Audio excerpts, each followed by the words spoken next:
저는 35년 공무원 생활 끝에 퇴직금 8천만 원을 받았어요. 허리 통증 때문에 시작한 파크골프에서 초록 모자 쓴 63세 여성을 만났죠. 그분은 제 이름을 불러주고 제 이야기를 들어줬어요. 오랜만에 느낀 설렘이었어요. 그런데 1년 뒤 저는 폐공장 경비실에서 컵라면으로 끼니를 때우고 있었습니다. 통장 잔고 90만 원, 연락할 가족도 없이요. 오늘 제 이야기를 끝까지 들어주시면 외로움이 얼마나 무서운 것인지, 그리고 평범한 일상이 얼마나 소중한지 느끼실 거예요. 댓글로 여러분의 생각도 나눠주세요. 그럼 지금부터 파크골프장에서 받은 웃음 한 번이 어떻게 제 인생 전체를 무너뜨렸는지 말씀드리겠습니다. 본문에 앞서 구독과 좋아요는 저희에게 큰 힘이 됩니다. 저는 71세 김도현입니다. 35년간 구청 민원과에서 공무원으로 일했고 정년 퇴직한 지 이제 3년째를 보내고 있어요. 퇴직할 때만 해도 이제 좀 쉬면서 여행도 다니고 아내랑 그동안 못 가본 곳도 가고 그럴 줄 알았죠. 그런데 막상 뚜껑을 열어보니 하루하루가 그냥 텅 비어버린 느낌이었어요. 아침에 눈 뜨면 할 일이 없고 TV 틀어놓고 소파에 누워 있다 보면 어느새 점심시간이 되고 점심 먹고 나면 또 소파에 누워서 오후 드라마 보다가 저녁 먹고 그렇게 하루가 끝나더라고요. 처음엔 그래도 괜찮다 싶었어요. 직장 다닐 때는 아침 7시면 집 나가서 밤 8시에 들어왔으니까 이렇게 집에서 쉬는 것도 나쁘지 않다고 생각했죠. 그런데 한 달, 두 달, 석 달이 지나니까 몸이 이상해지기 시작했어요. 원래 허리가 좀 안 좋긴 했는데 하루 종일 소파에만 있으니까 허리 디스크가 심해졌어요. 아침에 일어나면 허리가 뻐근하고 조금만 걸어도 다리 쪽으로 저린 통증이 내려오는 거예요. 밤에는 밤대로 잠이 안 와서 새벽 3시, 4시까지 천장만 바라보는 날이 많아졌어요. 아내하고는 그냥 같은 집에 사는 남남 같았어요. 밥상 앞에 마주 앉아도 눈도 안 마주치고 오가는 말이라고는 아내가 묻는 약 먹었냐는 말이랑 제가 반찬 짜다고 투덜대는 말 정도였죠. 아내도 아내 나름대로 교회 다니고 친구들 만나고 바쁘게 지내니까 저한테 별 관심이 없었어요. 사실 저도 아내한테 할 말이 없었고요. 35년을 맞벌이로 살면서 서로 정신없이 일만 하다 보니 정작같이 앉아서 이야기할 추억도 별로 없더라고요. 그냥 그렇게 서로 각자 사는 거였어요. 그러다 어느 날 허리가 너무 아파서 동네 정형외과에 갔어요. MRI 찍고 진료받는데 의사 선생님이 디스크가 꽤 진행됐다면서 재활치료를 받아야 한다고 했어요. 물리치료실에서 몇 번 치료를 받고 나니까 담당 재활의학과 선생님이 저한테 이렇게 말씀하시더라고요. 집에만 계시지 말고 실외에서 가볍게 걷고 치는 운동을 해보시라고.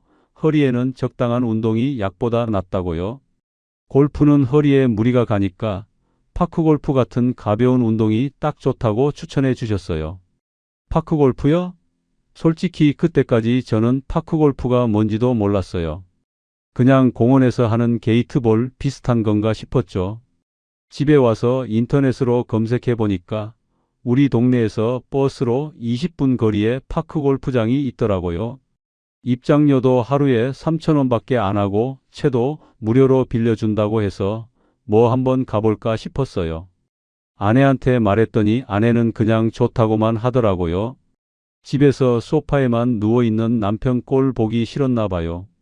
처음 파크골프장에 갔던 날을 저는 아직도 기억해요. 이른 아침에 버스 타고 가니까 골프장 입구부터 나이 지긋한 어르신들이 335 모여서 들어가시더라고요.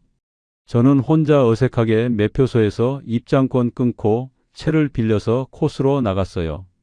초록색 잔디가 아침 햇살 받아서 반짝이고 멀리서 공 치는 소리가 톡톡 들리는데 뭔가 가슴이 좀 뚫리는 기분이었어요. 집에서는 맨날 답답하고 숨 막히는 느낌이었는데 여기는 하늘도 넓고 공기도 좋고 그랬어요. 처음 채를 잡아봤어요. 골프채보다는 훨씬 가볍고 짧은데 손에 딱 맞는 느낌이 나쁘지 않았어요. 공을 놓고 한번 쳐봤죠. 처음이라 영 엉망이었어요. 헛스윙도 하고 공이 옆으로 튀기도 하고요. 그런데 서너 번 치다 보니까 어느 순간 채 끝에 공이 딱 맞는 느낌이 있었어요. 톡 하는 소리와 함께 공이 쭉 날아가는데 그게 참 기분이 좋더라고요. 오래 잊고 지냈던 뭔가가 제 안에서 움직이는 것 같았어요. 아, 이게 살아있다는 느낌이구나 싶었죠. 그날 이후로 저는 일주일에 두세 번씩 파크 골프장에 나갔어요. 처음엔 혼자 조용히 치다가 점점 다른 회원들하고도 인사하게 됐고 같이 라운드 도는 분들도 생겼어요. 파크 골프장에 나가는 날은 아침부터 기분이 달랐어요. 전날 밤에 옷도 미리 챙겨놓고 아침 일찍 일어나서 준비하는 게 뭔가 설레더라고요. 집에 있을 때는 하루하루가 그냥 죽은 시간처럼 흘러갔는데 파크 골프장에 가는 날만큼은 가슴이 조금 두근거렸어요. 아내는 처음엔 좋아했어요. 제가 집에서 나가니까 편한 거죠. 그런데 한두 달 지나니까 조금씩 투덜대기 시작했어요. 요즘 왜 이렇게 자주 나가냐고, 파크 골프가 뭐 그리 재밌냐고요. 저는 그냥 운동 좀 하는 거라고 병원에서도 권했다고 했죠. 아내는 더 이상 말은 안 했지만 표정이 탐탁지 않아 보였어요. 그래도 저는 계속 나갔어요. 집에 있으면 답답하고 허리만 아픈데 파크 골프장에 나가면 몸도 마음도 좀 풀리는 기분이었으니까요. 그렇게 석 달쯤 지났을까요? 저는 파크 골프가 제 일상에서 유일한 낙이 됐어요. 아침에 눈 뜨면 오늘 골프장 가는 날인가 확인하고 가는 날이면 부지런히 준비해서 나가고 안 가는 날이면 그냥 하루 종일 시간 때우다가 자고요. 허리 통증도 조금 나아진 것 같았어요. 의사 선생님 말이 맞았던 거죠. 적당한 운동이 약보다 나은 거예요. 그런데 제가 그때는 몰랐어요. 파크 골프장에서의 이 작은 즐거움이 나중에 제 인생 전체를 뒤흔들 시작점이 될 줄은요. 그날도 평소처럼 파크 골프장에 나갔는데 뭔가 달랐어요. 어느 날이었어요. 평소처럼 파크 골프장 입구에서 채를 빌리고 코스로 나가는데 멀리서 초록색 챙이 넓은 모자를 쓴 여성이 눈에 들어왔어요. 나이는 60대 초반쯤 돼 보였는데 뭔가 다른 회원들하고는 분위기가 달랐어요. 흰색 바람막이에 베이지색 치마 바지를 입고 선글라스까지 낀 모습이 꽤 세련돼 보였죠. 그분이 공을 치는 모습을 멀리서 보는데 스윙 자세가 참 여유로웠어요. 급하지 않고 천천히, 그런데 정확하게 공을 보내는 게 오래 친 사람 같았어요. 처음엔 그냥 그러려니 했어요. 파크 골프장에 오는 분들 중에 잘 치시는 분들 많으니까요. 그런데 그날 라운드를 돌다가 우연히 같은 홀에서 마주쳤어요. 그분이 먼저 제게 밝게 웃으면서 인사를 건넸어요. 처음 뵙는 것 같은데 얼굴이 참 밝으시네요. 자주 오시냐고 물으시더라고요. 저는 어색하게 석 달 정도 됐다고 대답했죠. 그랬더니 그분이 자기는 여기 다닌 지 2년 넘었다면서 자기 이름은 이수련이라고 소개했어요. 63세라고 했는데 목소리도 또랑또랑하고 피부도 좋아서 50대 후반처럼 보였어요. 수련 씨는 참말을 편하게 거는 스타일이었어요. 다른 회원들한테도 스스럼 없이 다가가서 이야기하고 농담도 잘하고 분위기를 확 띄우는 그런 사람이었죠. 파크 골프장 벤치에 앉아 있으면 자연스럽게 사람들이 모이고 그 한가운데에 항상 수련 씨가 있었어요. 저는 원래 조용히 혼자 치는 스타일이었는데 그날 이후로 수련 씨가 자주 말을 걸어왔어요. 오늘 컨디션은 어떠냐? 스윙이 많이 좋아졌다. 그런 이야기들이었죠. 며칠 뒤였어요. 제가 혼자 연습하고 있는데 수련 씨가 제 뒤로 다가오더니 제 스윙을 한참 지켜보는 거예요. 그러고는 조심스럽게 말을 꺼냈어요. 도현 씨 스윙이 거의 다 좋은데 첫 스윙에서 손목만 조금만 더 돌리시면 훨씬 멀리 나갈 것 같다고요. 그러면서 직접 제 손목 위치를 잡아주는 거예요. 손이 제 팔에 닿는 순간 뭔가 이상한 기분이 들었어요. 오래전에 잊었던 감각 같은 거요. 아내하고는 손 한번 잡는 일이 없는데 다른 여자가 제 팔을 자연스럽게 만지니까 심장이 조금 빨리 뛰더라고요.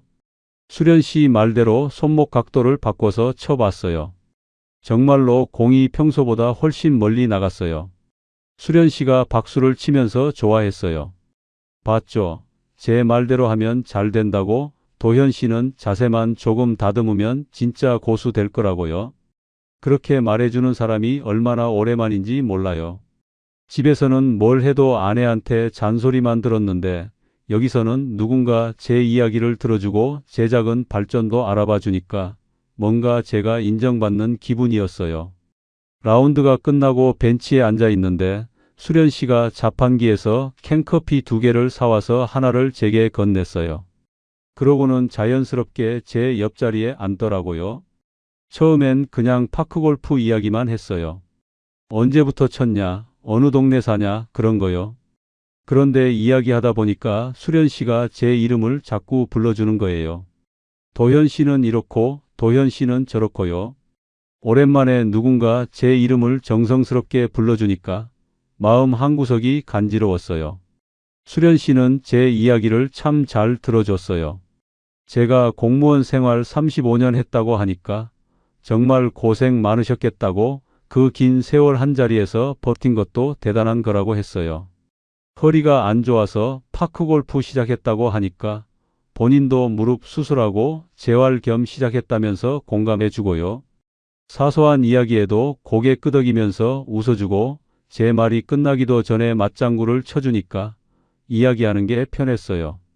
집에서는 아내한테 뭐 하나 말하려고 해도 시큰둥하거나 잔소리가 돌아오는데 여기서는 달랐어요. 그날 이후로 파크골프장에 나가면 자연스럽게 수련 씨를 찾게 됐어요. 멀리서 초록 모자가 보이면 반가웠고 같이 라운드 돌면 시간 가는 줄 몰랐어요. 라운드 끝나고도 벤치에서 1시간씩 이야기하다 보면 어느새 해가 기울어 있었죠. 수련 씨는 본인 이야기도 조금씩 해줬어요. 남편이랑 10년 전에 이혼했다고, 혼자 사는데 외롭지는 않다고, 오히려 자유로워서 좋다고요. 딸 하나가 결혼해서 지방에 사는데 한 달에 한 번 정도 보러 간다고 했어요. 그러면서 혼자 사는 게 뭐가 외로우냐고, 친구들도 많고 취미도 있으면 그만이라고 웃더라고요. 저는 그 말을 들으면서 부러웠어요. 저는 아내랑 같이 살면서도 외로운데 수련 씨는 혼자 사는데도 행복해 보였으니까요. 아침에 눈 뜨면 하고 싶은 일 하고, 만나고 싶은 사람 만나고, 누구 눈치 안 보고 자기 인생을 사는 거잖아요. 그게 참 멋져 보였어요. 저는 평생 뭔가에 얽매여서 살았거든요. 직장에서는 상사 눈치, 집에서는 아내 눈치, 은퇴하고 나서도 여전히 아내 눈치 보면서 사는데 수련 씨는 완전히 자유로운 사람처럼 보였어요. 한 달쯤 지났을까요? 저는 일주일에 2~3번 나가던 파크 골프장을 거의 매일 나가기 시작했어요. 명분은 허리 재활이었지만 사실은 수련 씨를 만나고 싶어서였죠. 집에 있으면 답답하고 재미없는데 파크 골프장에 나가면 수련 씨가 있고 수련 씨랑 이야기하면 하루가 즐거웠어요. 제 말을 들어주고 제 이름을 불러주고 제가 잘한 거 칭찬해주는 사람이 있다는 게 그게 그렇게 좋을 수가 없었어요. 그런데 집에서는 분위기가 달라지기 시작했어요. 아내가 요즘 왜 이렇게 늦게 들어오냐고 물었어요. 저는 그냥 라운드 돌다 보면 시간 가는 줄 모른다고 했죠. 아내는 파크골프가 뭐 그리 중요하냐고, 매일같이 나가는 게 정상이냐고 따졌어요. 저는 운동하는 건데 왜 그러냐고 했지만 아내 목소리에는 의심이 섞여 있었어요. 거기 여자들도 많이 오냐고, 혹시 누구 만나는 거 아니냐고요. 처음엔 황당했어요. 71세 노인한테 무슨 그런 말을 하냐고 했죠. 그런데 속으로는 찔리는 게 있었어요. 실제로 수련 씨를 만나러 가는 거니까요. 물론 뭐 특별한 사이는 아니었어요. 그냥 파크골프장에서 친하게 지내는 사이였죠. 그런데 제 마음속 어딘가에서는 수련 씨를 생각할 때 심장이 조금씩 뛰는 게 느껴졌어요. 이게 뭔지는 저도 잘 몰랐어요. 사랑인지 외로움인지 아니면 그냥 인정받고 싶은 욕구인지요. 아내랑은 점점 말이 줄었어요. 밥상 앞에 앉아도 서로 말이 없고 저는 빨리 밥 먹고 나가고 싶었고 아내는 저를 째려보듯 쳐다봤어요. 집안 분위기가 얼어붙었지만 저는 개의치 않았어요. 어차피 원래도 사이가 좋지 않았으니까요. 오히려 파크골프장에 나가면 수련 씨가 있고 거기서만큼은 제가 환영받는다는 느낌을 받았어요. 그게 저한테는 더 중요했어요. 어느 날 수련 씨가 제 눈을 똑바로 쳐다보면서 물었어요. 도현 씨는 요즘 행복하냐고요? 저는 잠깐 멈칫했어요. 행복이요? 그런 거 생각해 본 지가 얼마나 오래됐는지 모르겠더라고요. 저는 그냥 파크골프장 나오는 게 좋다고, 여기 있으면 기분이 좋다고 대답했어요.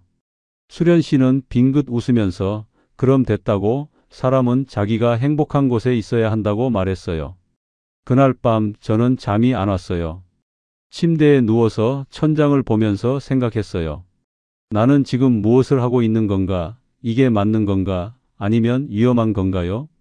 하지만 다음 날 아침 눈 뜨자마자 제일 먼저 떠오른 생각은 오늘도 파크 골프장에 가면 수련 씨를 볼 수 있다는 거였어요. 나는 그때 내가 어디로 가고 있는지 전혀 몰랐던 걸까요? 수련 씨랑 친해진 지 2달쯤 지났을 때였어요. 어느 날 라운드를 마치고 벤치에 앉아 있는데 수련 씨가 제 채를 보더니 이렇게 말했어요. 도현 씨 스윙이 많이 좋아졌다고, 이 정도 실력이면 시니어 대회 나가도 되겠다고요. 처음엔 농담인 줄 알았어요. 제가 무슨 대회를 나가요? 그냥 취미로 치는 건데요. 그랬더니 수련 씨가 진지하게 말하더라고요.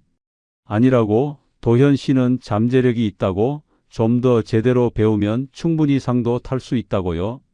그 말이 묘하게 제 마음을 건드렸어요. 71세 인생에서 뭔가를 이룬다는 게, 상을 탄다는 게 가능할까요? 젊었을 때는 그냥 직장 다니고 월급 받고 애들 키우느라 바빴고 제 꿈이나 성취 같은 건 생각해 본 적도 없었어요. 그런데 이제 와서 누군가 제게 잠재력이 있다고, 뭔가 이룰 수 있다고 말해주니까 가슴 한구석이 두근거렸어요. 며칠 뒤 수련 씨가 본격적으로 말을 꺼냈어요. 도현 씨가 진짜 실력을 키우고 싶으면 장비부터 바꿔야 한다고요. 지금 쓰는 건 골프장에서 빌려주는 무료채인데 이건 초보자용이라 스윙이 제대로 안 산다고 했어요. 그러면서 자기가 아는 골프용품 매장을 소개해 줄 테니 한번 가보자고 했어요. 저는 솔직히 좀 망설여졌어요. 채를 새로 산다는 게 부담스러웠거든요. 그런데 수련 씨가 이건 투자라고, 좋은 장비로 제대로 배우면 나중에 대회 나가서 상금도 탈 수 있다고 설득했어요. 다음 주에 수련 씨랑 같이 골프용품점에 갔어요. 가게 주인이랑 수련 씨가 친한 사이인지 반갑게 맞아주더라고요. 수련 씨가 제 실력을 설명하면서 중급자용으로 좋은 걸로 보여달라고 했어요. 주인이 몇 가지 채를 꺼내 보여줬는데 가격표를 보고 깜짝 놀랐어요. 제일 싼 게 80만 원, 수련 씨가 추천하는 건 150만 원이었어요. 저는 너무 비싸다고 그냥 무료채 써도 되지 않냐고 했죠. 그런데 수련 씨가 제 팔을 살짝 잡으면서 말했어요. 도현 씨, 이건 그냥 채가 아니라 도현 씨 인생 2막을 위한 투자라고요. 지금 나이에 새로운 걸 시작한다는 게 얼마나 대단한 건데 여기서 아끼면 나중에 후회한다고요. 그리고 자기도 처음 시작할 때 좋은 채 샀는데 그게 실력 늘리는데 정말 도움됐다고 했어요. 가게 주인도 거들었어요. 이 채가 정말 좋은 거라고, 시니어 대회 나가시는 분들이 많이 쓴다고요. 결국 저는 150만 원짜리 채를 샀어요. 카드를 긁는 순간 손이 떨렸어요. 퇴직금 통장에서 돈이 빠져나가는 게 눈에 보이는 것 같았죠. 집에 가면 아내한테 뭐라고 말해야 할지도 걱정됐고요. 그런데 수련 씨가 제 새 채를 보면서 정말 좋아했어요. 이제 도현 씨 실력이 확 늘 거라고, 자기가 옆에서 제대로 가르쳐 줄 테니 걱정 말라고 했어요. 그 말에 조금 마음이 놓였어요. 그런데 거기서 끝이 아니었어요. 일주일 뒤에는 수련 씨가 정회원 등록을 권했어요. 지금은 일일 입장료 내고 다니는데 정회원 되면 자유롭게 다닐 수 있고 락커도 쓸 수 있다고요. 게다가 정회원들끼리만 하는 원래 대회도 있는데 거기서 입상하면 전국 대회에 나갈 자격이 생긴다고 했어요. 등록비가 얼마냐고 물었더니 1년에 120만 원이라고 하더라고요. 저는 또 망설였어요. 채 사느라 벌써 150만 원 썼는데 또 120만 원이요? 수련 씨는 제 고민을 아는지 모르는지 이렇게 말했어요. 도현 씨, 인생에서 자기한테 투자하는 게 제일 중요하다고요. 젊었을 때는 가족 위해서, 직장 위해서 살았잖아요. 이제는 도현 씨를 위해서 쓸 때라고요. 그리고 정회원 안 되면 원래 대회도 못 나가고 그럼 실력도 늘기 힘들다고 했어요. 저는 결국 또 등록했어요. 통장 잔고가 점점 줄어드는 게 보였지만 수련 씨가 좋아하는 모습을 보니까 뭔가 제가 잘하고 있다는 생각이 들었어요. 정회원이 되고 나니까 수련 씨가 개인 레슨을 받아보는 게 어떻겠냐고 물었어요. 골프장에 전문 강사가 있는데 그분한테 배우면 자세가 확실히 교정된다고요. 한 달에 50만 원인데 일주일에 2번 1시간씩 레슨 받는 거라고 했어요. 저는 솔직히 그때부터 좀 부담스러웠어요. 채 150만 원, 회원권 120만 원, 거기다 매달 50만 원씩 레슨비요? 이게 도대체 얼마나 들어가는 거예요? 그런데 수련 씨 표정이 조금 서운해 보이더라고요. 도현 씨가 진짜 대회 나갈 생각이 없는 건지 아니면 그냥 취미로만 칠 건지 모르겠다고 자기는 도현 씨 실력이 아까워서 하는 말인데 본인이 하기 싫으면 안 해도 된다고 했어요. 그 말을 듣는 순간 뭔가 제가 수련 씨를 실망시킨 것 같아서 마음이 불편했어요. 그래서 알겠다고 레슨 받겠다고 했어요. 수련 씨 얼굴이 환해지면서 도현 씨는 역시 다르다고 자기를 믿어줘서 고맙다고 했어요. 레슨을 시작하고 나서는 지출이 더 늘었어요. 레슨비만 매달 50만 원 나가는데 거기다 수련 씨랑 같이 라운드 돌고 나면 식사도 같이 하게 됐어요. 처음엔 각자 계산했는데 어느 순간부터 수련 씨가 자연스럽게 제가 계산하는 걸 당연하게 여기더라고요. 식사비가 한 번에 45만 원씩 나갔고 가끔 택시 타고 같이 이동할 때도 제가 냈어요. 한 달에 파크골프 관련해서 쓰는 돈이 100만 원이 훌쩍 넘었어요. 퇴직금 통장 잔고가 눈에 띄게 줄어들었어요. 처음 퇴직할 때 받은 돈이 8천만 원 정도였는데 생활비 쓰고 이것저것 하다 보니 이미 반 정도 줄어 있었고 거기서 파크골프 관련 지출이 몇 달 동안 수백만 원씩 빠져나갔어요. 집에서 아내가 통장 정리하다가 물었어요. 왜 이렇게 돈이 나갔냐고, 뭐에 쓴 거냐고요. 저는 운동용품 좀 샀다고, 회원권 등록했다고 대충 얼버무렸어요. 아내는 미친 거 아니냐고, 파크골프에 그렇게 돈을 쓰냐고 소리쳤죠. 저는 그때 처음으로 아내한테 큰 소리쳤어요. 내 돈 내가 쓰는데 왜 이래? 평생 가족 위해서 살았는데 이제 나 좀 위해서 쓰면 안 돼? 아내는 어이없다는 표정으로 저를 쳐다봤어요. 그러면서 지금 정신이 있냐고, 나이 먹고 골프장에서 여자 꼬셔서 돈 쓰는 게 멋있어 보이냐고 따졌어요. 저는 화가 났어요. 여자는 무슨 여자냐고, 그냥 같이 운동하는 사람일 뿐이라고 했죠. 하지만 속으로는 찔렸어요. 맞아요. 수련 씨 때문이었으니까요. 그날 밤 수련 씨한테 전화가 왔어요. 내일 시간 있냐고 할 이야기가 있다고 했어요. 다음 날 파크골프장 근처 카페에서 만났는데 수련 씨 표정이 평소와 달리 진지했어요. 그러더니 이런 말을 꺼냈어요. 도현 씨, 솔직히 말할게요. 난 몰래 만나는 남자친구 따위는 싫어요. 우리가 그냥 파크골프 치는 사이로만 남을 거면 차라리 그만 봐요. 떳떳한 관계가 아니면 나도 마음이 불편해요. 저는 갑작스러운 말에 당황했어요. 무슨 말이냐고, 우리가 뭐 잘못된 사이도 아닌데 왜 그러냐고 했죠. 수련 씨는 한숨을 쉬면서 말했어요. 도현 씨 마음은 알아요. 나도 도현 씨 좋아해요. 근데 도현 씨는 유부남이잖아요. 집에 부인 있는 사람이랑 이렇게 자주 만나면 나도 욕먹고 도현 씨도 곤란해지는 거예요. 그러니까 정리를 하세요. 부인이랑 계속 살 거면 저랑은 그냥 인사만 하고 지내고 아니면 정리하고 떳떳하게 만나든가요. 그 말이 제 머릿속에서 계속 맴돌았어요. 정리를 하라고요? 이혼을 하라는 말인가요? 저는 혼란스러웠어요.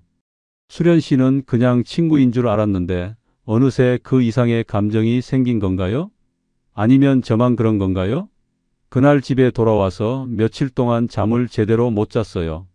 아내 얼굴을 보면 짜증이 났고 수련 씨 생각을 하면 마음이 흔들렸어요. 일주일쯤 지나서 저는 결심했어요. 집에 돌아와서 아내한테 말했어요. 우리 이혼하자고요. 서로 불행한데 왜 같이 사냐고, 이제 그만 각자 살자고 했어요. 아내는 처음엔 제 정신이 아니라는 듯이 웃더니 제가 진심이라는 걸 알고는 발작하듯 소리쳤어요. 거센 싸움이 벌어졌고 아내는 울면서 이혼 절대 안 한다고, 내가 미쳤다고, 골프장 여자 때문에 가족 버리냐고 했어요. 저는 더 이상 참을 수가 없었어요. 그날 밤 옷까지 몇 벌 챙겨서 가방에 넣고 집을 나왔어요. 아내가 뒤에서 소리쳤지만 저는 뒤돌아보지 않았어요. 내가 그때 정말 자유를 찾은 건가요? 아니면 파멸로 가는 길을 선택한 건가요? 집을 나온 날 저는 짐 가방 하나 들고 수련 씨한테 전화했어요. 어떻게 된 거냐고 물으니까 수련 씨가 놀라면서도 걱정하는 목소리로 어디 있냐고 물었어요. 지금 PC방에 있다고 했더니 거기서 기다리라고, 자기가 알아본 곳이 있다고 했어요. 1시간쯤 뒤에 수련 씨가 차를 몰고 와서 저를 데려갔어요. 도착한 곳은 역 근처 오피스텔이었어요. 작은 원룸인데 보증금 500만 원에 월세 50만 원이라고 했어요. 수련 씨가 이미 부동산 통해서 알아봤다면서 도현 씨 혼자 살기 딱 좋은 크기라고 했어요. 계약은 빨리 해야 한다고, 다른 사람한테 넘어가기 전에 오늘 결정하는 게 좋겠다고 했어요. 저는 멍한 상태였어요. 몇 시간 전까지만 해도 35년 살던 집에 있었는데 이제 이런 좁은 방에서 혼자 살아야 한다는 게 실감이 안 났죠. 그런데 수련 씨가 제 손을 잡으면서 새 출발이라고, 도현 씨가 용기 낸 거 정말 대단하다고 격려해 줬어요. 그 말에 조금 위로받아서 저는 그날 바로 계약했어요. 오피스텔에 짐을 풀고 나니까 정말 아무것도 없었어요. 침대도 없고 냉장고도 없고 그냥 빈 방이었어요. 수련 씨가 당장 필요한 건 내일 같이 사러 가자고 했어요. 그날 밤은 바닥에 이불 하나 깔고 잤는데 천장을 보면서 이게 맞는 건가 싶었어요. 35년 결혼 생활을 이렇게 끝내는 게 맞나요? 아내 얼굴이 떠오르고 아들들 얼굴도 떠올랐어요. 그런데 동시에 수련 씨 얼굴도 떠올랐어요. 이제 누구 눈치 안 보고 수련 씨 만날 수 있다는 생각에 마음 한구석이 설레기도 했어요. 다음 날 수련 씨가 아침 일찍 찾아왔어요. 같이 가전제품 매장 가서 냉장고, 세탁기, 전자레인지 샀어요. 침대도 사고 이불이랑 수건 같은 것도 샀어요. 계산하고 나니까 200만 원 넘게 나갔어요. 카드 긁으면서 속으로 한숨이 나왔지만 수련 씨가 옆에서 이것저것 골라주고 신경 써주니까 뭔가 제가 보살핌 받는 기분이었어요. 집에서는 아내가 이런 걸 같이 고른 적도 없었거든요. 짐 정리를 하는데 수련 씨가 진지하게 말했어요. 도현 씨, 전처나 자식들이 여기로 찾아올 수 있잖아요. 만약 찾아와서 행패 부리면 저까지 피해 보는 거예요. 그러니까 연락처를 바꾸는 게 좋겠어요. 저는 깜짝 놀랐어요. 번호를 바꾸라고요? 이 번호 20년 넘게 쓴 건데요. 수련 씨는 그래야 깔끔하게 정리된다고, 새 출발하는데 과거 연락처 그대로 갖고 있으면 뭐 하냐고 했어요. 며칠 고민하다가 결국 번호를 바꿨어요. 통신사 가서 새 번호 바꿔 나오는데 이상한 기분이었어요. 20년 넘게 쓴 번호가 사라진다는 게요. 그동안 이 번호로 아내한테 연락하고 아들들한테 연락하고 직장 동료들하고도 연락했는데 이제 그게 다 끊기는 거잖아요. 수련 씨는 제 새 번호를 받아 적으면서 이제 도현 씨는 정말 자유로워졌다고, 누구 눈치도 안 보고 살 수 있다고 웃었어요. 그런데 거기서 끝이 아니었어요. 수련 씨가 제 휴대폰을 달라고 하더니 연락처를 하나하나 확인하기 시작했어요.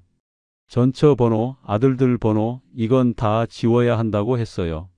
저는 잠깐만 아들들 번호까지 지울 필요는 없지 않냐고 했어요. 그랬더니 수련 씨가 화난 목소리로 말했어요. 도현 씨가 진짜 새 출발할 거면 과거를 완전히 정리해야 한다고 아들들도 결국은 전처 편이라고 나중에 아들들이 도연 씨 설득하러 오면 또 흔들린다고요. 저는 할 말이 없었어요. 맞는 말 같기도 했고 틀린 말 같기도 했고요. 결국 수련 씨 말대로 아내 번호, 큰아들 번호, 작은아들 번호 다 지웠어요. 그리고 예전 직장 동료들 번호도 몇 개 지웠어요. 수련 씨가 그 사람들도 나중에 전처한테 도현 씨 어디 있냐고 물으면 다 말할 거라고 했거든요. 연락처를 지우고 나니까 제 휴대폰에는 수련 씨 번호랑 몇 안 되는 사람들 번호만 남았어요. 파크 골프장도 달라졌어요. 전에는 동호회 사람들이랑 같이 어울려서 라운드 돌고 끝나고 나서 다 같이 막걸리 한잔하고 그랬는데 수련 씨가 이제 그러지 말자고 했어요. 전처가 파크 골프장까지 찾아올 수 있다고 그러면 동호회 사람들한테 소문나고 난리 난다고요. 그러니까 우리 둘이서만 조용히 라운드 돌자고 했어요. 다른 회원들이 같이 돌자고 해도 적당히 거절하고요. 처음엔 좀 어색했어요. 파크 골프장에서 아는 사람들이 저한테 인사하는데 저는 대충 손만 흔들고 수련 씨 따라가야 했으니까요. 어떤 회원은 요즘 왜 혼자만 다니냐고 우리도 같이 치자고 했는데 수련 씨가 대신 대답했어요. 도현 씨가 대회 준비 중이라 개인 연습 좀 해야 한다고요. 그렇게 점점 다른 회원들하고 멀어졌어요.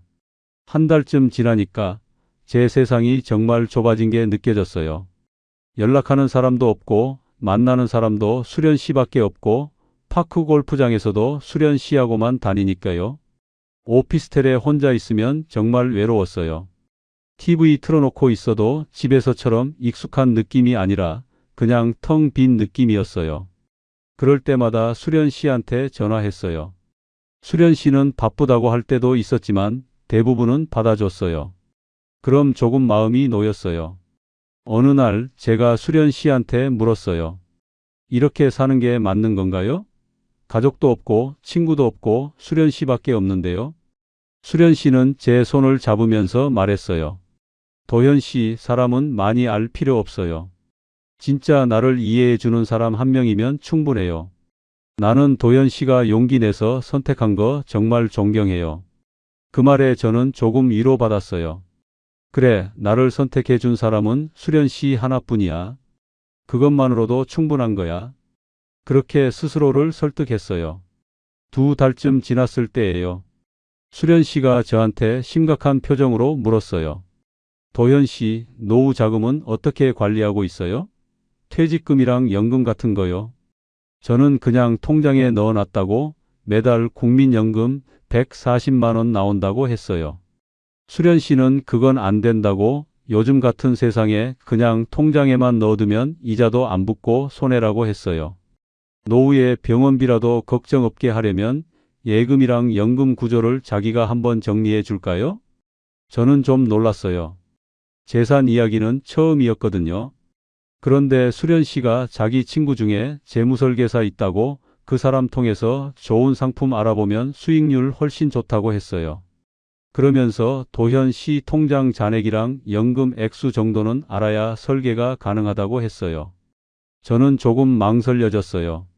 제 재산 상황을 말해야 하나요? 그런데 수련 씨가 뭐가 불편하냐고 우리 사이에 뭘 숨기냐고 했어요.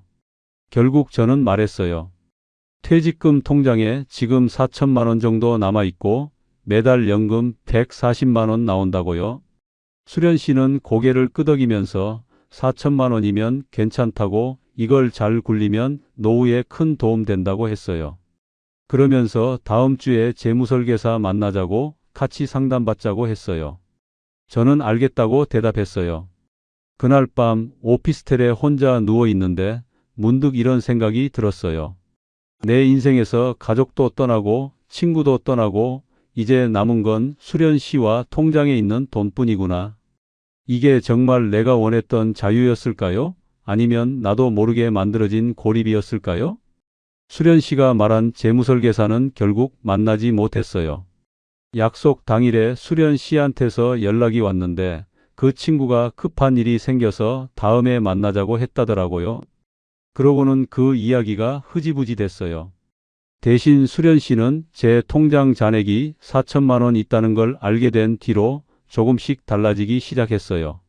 전화를 해도 바쁘다고 짧게 끊을 때가 많아졌고 파크 골프장에서도 예전처럼 친절하지 않았어요. 저는 불안했어요. 혹시 제가 뭘 잘못한 건가, 수련 씨 마음이 식은 건가 싶었죠. 그래서 더 잘해주려고 했어요. 라운드 끝나고 밥 먹을 때 비싼 식당 가자고 하고 수련 씨가 갖고 싶다던 골프화도 사줬어요. 30만 원짜리였는데 수련 씨가 좋아하는 모습 보니까 저도 기분이 좋았어요. 돈으로 사랑을 살 수는 없다지만 적어도 관심은 살 수 있다고 생각했어요. 한 달쯤 그렇게 지냈을까요? 어느 날 수련 씨가 갑자기 들뜬 목소리로 전화했어요. 도현 씨, 큰일 났어요. 좋은 일이요? 전국 시니어 파크골프 대회 출전권 얘기가 나왔다고요? 저는 무슨 소린가 싶었어요. 제가 무슨 대회를 나가요? 수련 씨는 설명했어요. 자기가 파크골프 협회 쪽 사람들한테 도현 씨 이야기를 했더니 실력 있는 시니어 선수를 찾고 있었대요. 그런데 출전하려면 협회 등록이랑 컨디션 조율 같은 게 필요한데 그게 좀 복잡하다고 했어요. 무슨 말인지 잘 이해가 안 됐지만 수련 씨가 계속 설명했어요. 협회 쪽 사람들이 선수 선발할 때 여러 가지 보는데 장비 상태, 훈련 이력, 그리고 협회 지원금 같은 것도 고려한대요. 지원금이요? 네, 선수 육성 지원금인데 보통 3천만 원 정도 필요하다고요. 그 돈으로 집중 훈련도 받고 협회 쪽 코치진하고도 조율하고 그런다고 했어요. 저는 깜짝 놀랐어요. 3천만 원이요? 그건 너무 큰 돈 아닌가요? 수련 씨는 진지하게 말했어요. 도현 씨, 이게 마지막 기회일 수도 있어요. 전국 대회 나가서 입상하면 상금도 있고 나중에 지도자 자격증도 딸 수 있어요. 그럼 파크골프 강사로 일하면서 노후에 수입도 생기는 거예요. 3천만 원이 아깝다고 생각할 수도 있지만 이건 투자예요. 도현 씨 미래를 위한 투자라고요. 저는 머뭇거렸어요. 통장에 4천만 원 있는데 3천만 원을 쓰면 1천만 원밖에 안 남잖아요. 그런데 수련 씨가 조금 서운한 표정을 지었어요. 그러면서 말했어요. 도현 씨가 진짜 새로운 인생 살 생각이 있는 건지 모르겠다고. 자기는 도현 씨 위해서 이것저것 알아보고 뛰어다녔는데 정작 본인은 돈이 아깝다고 하니까 허탈하다고요. 그 말에 제 가슴이 철렁했어요. 수련 씨를 잃고 싶지 않았어요. 제 곁에 남은 사람은 수련 씨밖에 없었으니까요. 고민하다가 며칠 뒤에 수련 씨한테 연락했어요. 알겠다고 3천만 원 만들겠다고요. 수련 씨는 정말 기뻐했어요. 도현 씨가 역시 다르다고 자기를 믿어줘서 고맙다고 했어요. 그런데 한 가지 문제가 있다고 했어요. 이 돈이 협회로 들어가는데 도현 씨 명의로 입금하면 안 된대요. 왜냐하면 협회 쪽에서 여자가 남자 선수 후원하는 걸로 알면 이상한 소문 낸다고요. 그러니까 수련 씨 명의로 입금해야 한다고 했어요. 저는 잠깐 의심이 들었어요. 왜 수련 씨 명의로 가야 하죠? 그냥 제 명의로 협회에 직접 내면 안 돼요? 수련 씨는 설명했어요. 협회 규정상 선수 본인이 직접 내는 건 안 되고 후원자 명의로 들어가야 한대요. 그리고 수련 씨가 오래전부터 협회 사람들이랑 친하니까 수련 씨 명의로 가는 게 처리도 빠르다고요. 저는 그런가 보다 싶었어요. 파크골프 협회 규정 같은 건 저도 잘 모르니까요. 다음 날 수련 씨가 계좌번호를 보내왔어요. 여기로 3천만 원 보내달라고요. 저는 은행 앱을 켜고 한참 망설였어요. 이게 맞나? 정말 대회 출전하는 거 맞나? 그런데 수련 씨한테 전화했더니 빨리 보내야 다음 달 대회에 출전할 수 있다고, 늦으면 기회 놓친다고 재촉했어요. 저는 떨리는 손으로 계좌 이체를 했어요. 3천만 원이 제 통장에서 빠져나갔어요. 잔액은 1천만 원 조금 넘게 남았어요. 이체하고 나니까 수련 씨한테서 바로 연락이 왔어요. 고맙다고, 도현 씨 덕분에 서류 접수 잘 됐다고, 이제 한 달 뒤 대회만 기다리면 된다고요. 저는 조금 안심했어요. 그래, 수련 씨를 믿어야지.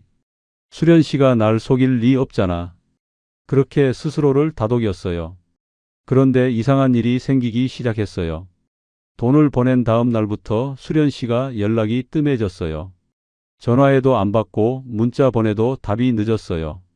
파크 골프장에도 안 나왔어요. 처음엔 바쁜가 보다 했어요. 대회 준비한다고 협회 사람들 만나느라 바쁜가 보다 싶었죠. 일주일이 지나도 연락이 없었어요.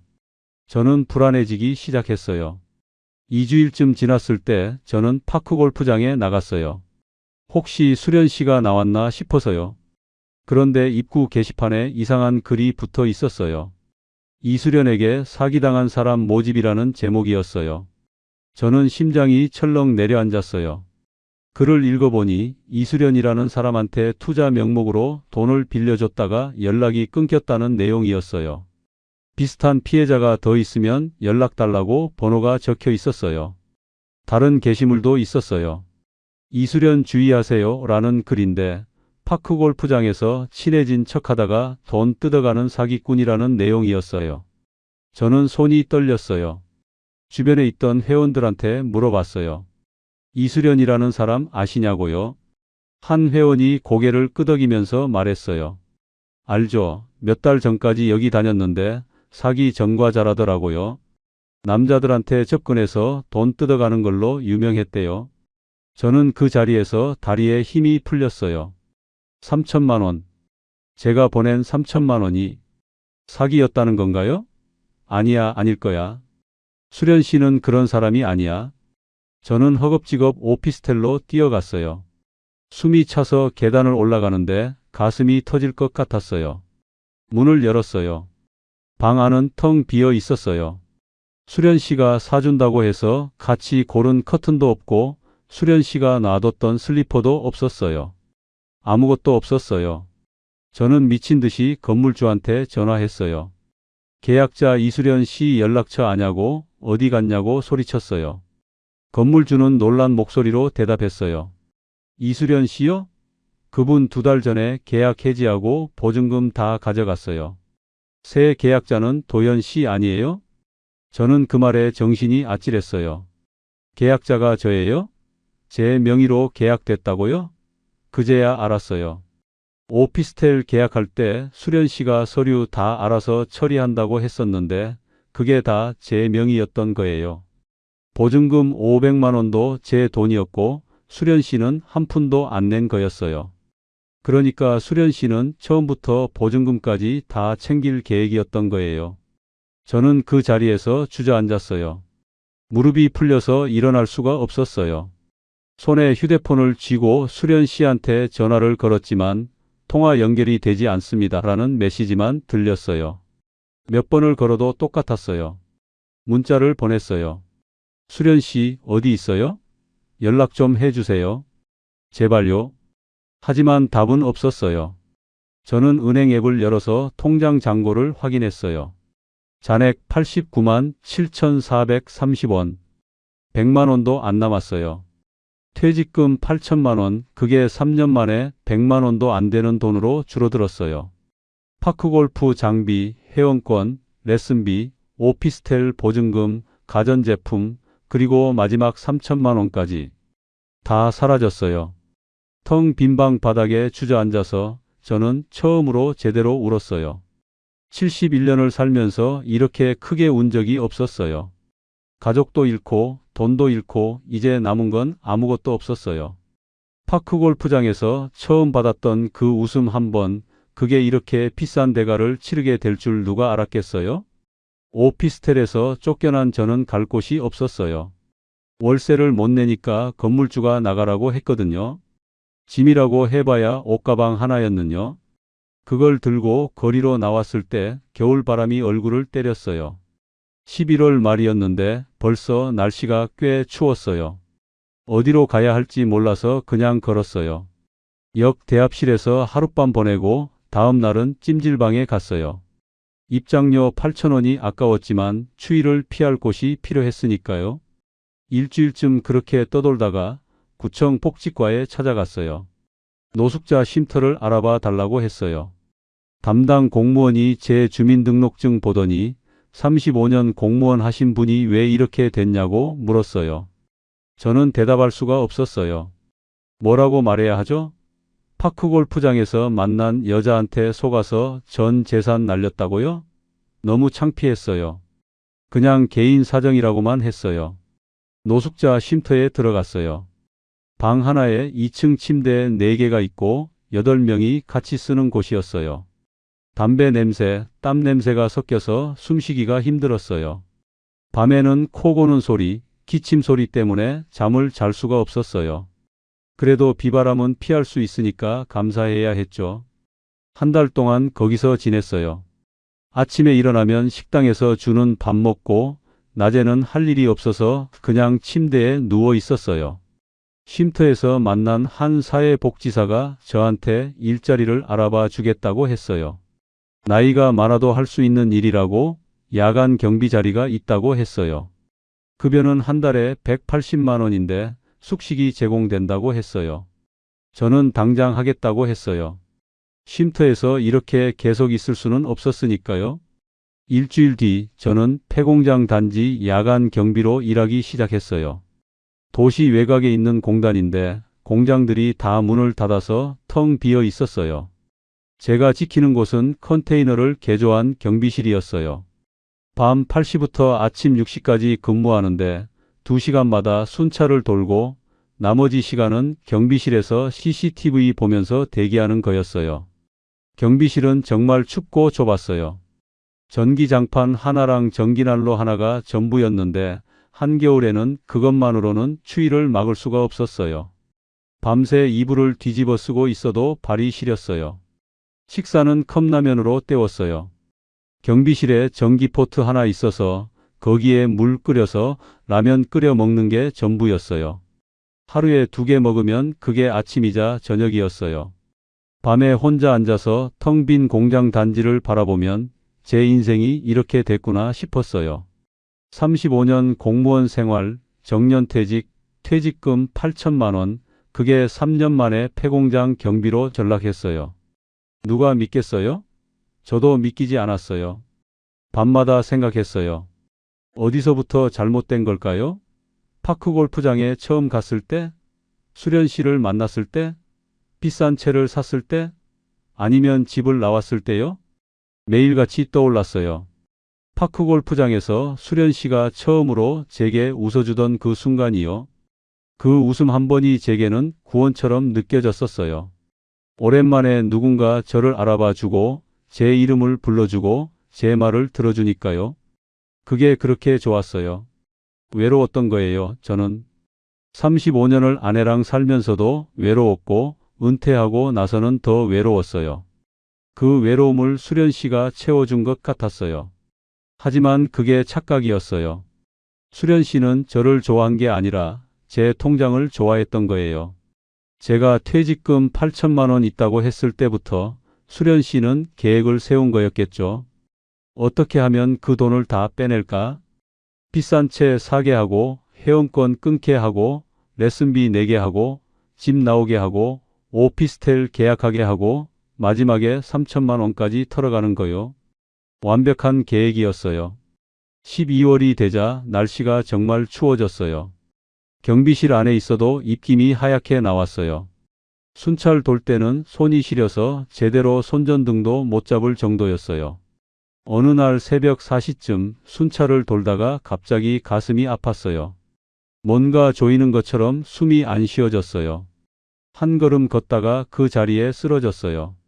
의식이 흐려지면서 마지막으로 떠오른 생각은 이거였어요. 아, 나 이렇게 가는구나. 정신 차려보니 병원이었어요. 응급실 침대에 누워 있었고 간호사가 옆에서 뭔가를 물어봤어요. 보호자 연락처가 어떻게 되냐고요? 저는 대답할 수가 없었어요. 보호자요? 저한테 보호자가 있나요? 아내는 이혼했고 아들들 연락처는 다 지웠고요. 간호사가 제 휴대폰을 뒤져서 몇 안 되는 연락처 중에 혹시 가족이 있냐고 물었는데 없었어요. 다 지웠으니까요. 결국 주민등록번호로 가족을 찾았대요. 한참 뒤에 큰아들한테 연락이 닿았고 아들이 동생한테도 연락했대요. 몇 시간 뒤에 두 아들이 병원에 왔어요.